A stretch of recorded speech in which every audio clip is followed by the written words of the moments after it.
Previously on Dual Spirit Adventures. I shook my head in pain with a smile on my face.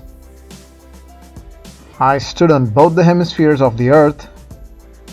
I get a little geography lesson from a guy. Then I give a little geography lesson to you guys. I visit the fake equatorial line. Then I eat some vegetables. I visit an enormous crater, to a gigantic mountain, to a very damp Amazon jungle. Rode through some amazing roads before landslides halted my progress. I eventually made my way out of Ecuador and in towards Peru.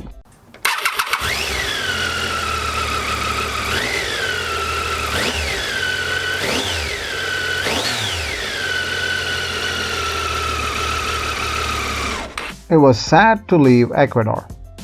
It really was. Such a small yet a vibrant country. Next in line was Peru. Peru reminds everyone of Machu Picchu, which is jungly. But this is how it looked like to me when I entered Peru. Barren, sandy desert. That is because I was on the Pacific coast of northern Peru. It was also quite windy. Check out this little experiment. Just to give you an idea of how windy this is, let me flip my drone. Oh, look at it go.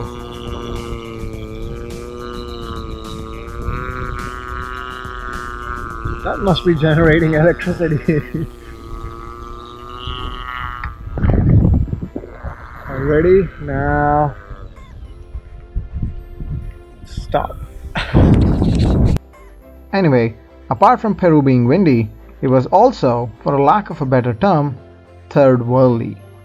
Yes, compared to Ecuador or even Colombia, Peru was definitely less developed and had confusing roadways. Their choice of gasoline was also very confusing. They had 90, 95, nothing in between, and then 97 grade. I mean, 97 is race fuel. Why would you need racing fuel in a gas station in a remote place in northern Peru? If anyone understands this, explain to me in the comment section below. Anyway, further down the road, I met this biker with Argentina plates on his motorcycle. His name was Daniel. He rode up from Argentina up to Colombia and was on his way back home. We obviously rode together for a bit. He introduced me to a local Peruvian biker named Alan.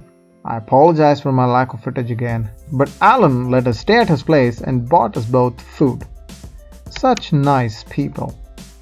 Thanks again, Alan. After bidding byes to Alan, we rode back into the mountains and took one of the best routes Peru had to offer, Canon del Pato.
Mind you, that stretch was a two-way road. Good roads turn into horrendous roads. But the views remained beautiful. This piece of god-forsaken road led to this place. Can a hiking trail get any better than this? Perhaps not. It is called Lake Perrone, and if the lake wasn't enough to put me in a state of awe, back there in the cloud cover, it's supposed to be the Paramount Pictures mountain, the mountain which is in the logo of Paramount Pictures. But unfortunately, today it's cloudy. I'm just sitting here and waiting for it to clear out. It's been 20 minutes and it's been the same. So it probably will not clear out today. However, I did manage to snag a picture before the clouds moved in. Some say the logo is based off of this mountain, and some say it is the actual mountain in the logo. But you guys see the resemblance, right? While I waited for the clouds to roll out, I got to use the drone for a bit. But I'll save the drone shots for later. Out here in the middle of nowhere, there is a secret tunnel, and of course it's locked. And check it out, it's got 1, 2, 3, 4 and 5 locks. Wonder what they're hiding inside. The ride back out of this lake was even more stunning than the ride in, even though it was the same exact route that we took. Anyway, we all consider dogs are cute and all, but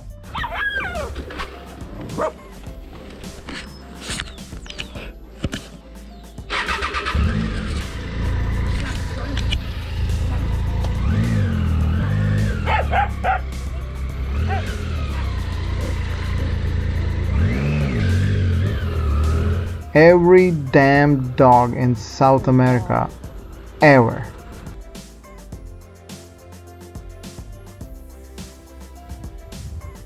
Daniel and I stopped in a Peruvian Andean village where a bit of stormwater did not bother the local folk dance.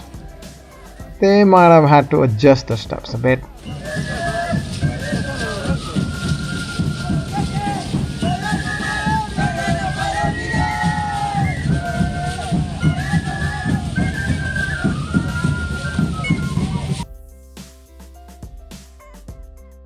Daniel and I made our way south towards the capital city, Lima.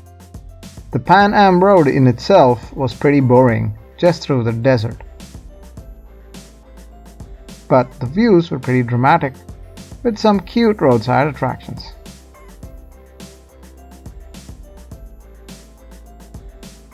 The innocence on their face, how happy these quote-unquote less fortunate children growing up on the streets of Peru are, really melts your heart. Anyway, in Lima, traffic was agonizing. Danielle and I had some Inca Cola to cool off from the ridiculous Lima traffic. Inca Cola, pretty famous locally, looked like piss, but it tasted good. Anyway, the real reason I was in Lima was to get a new tire for me Tiger. The Metas EO7 Plus I got in Prince George, Canada lasted all the way till Peru, halfway across the world, with still some tread on it. So I decided to get me another set from the same brand and the type.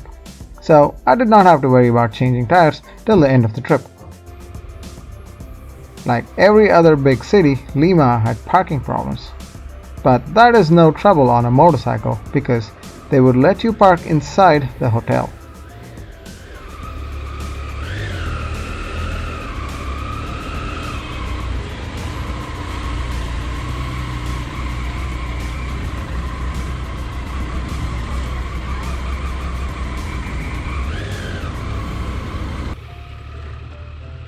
New tires were immediately put to good use as roads in Peru just disappeared.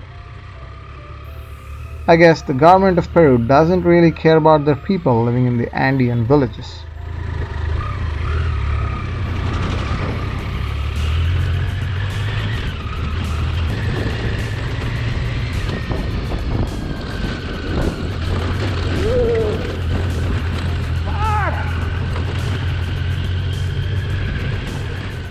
My heart might have skipped a beat there for a second.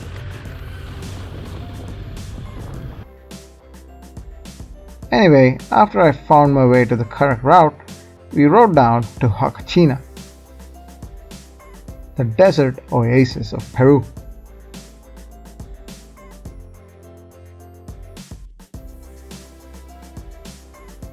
My face might look a little grumpy here, but I promise I was fine. It was just the desert heat. It may also be because of how commercial this place was. Well, thanks to Instagram, Huacachina is another tourist trap. It really is a spectacular place though. Too bad a lot of people come here and ruin it.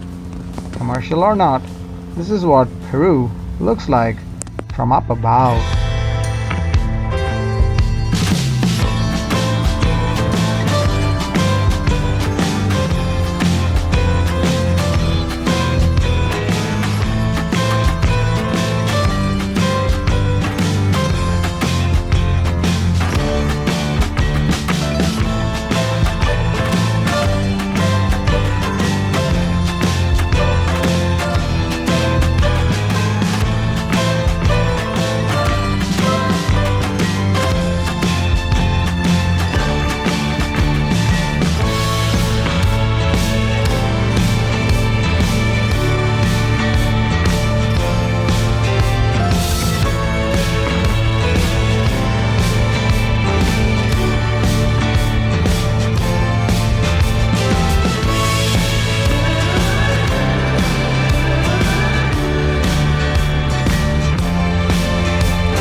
I hope you guys like the montage of northern Peru.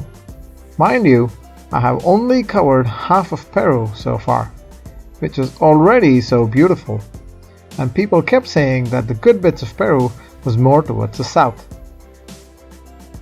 Which means I will end episode 17 here and save the good bits for the following episode.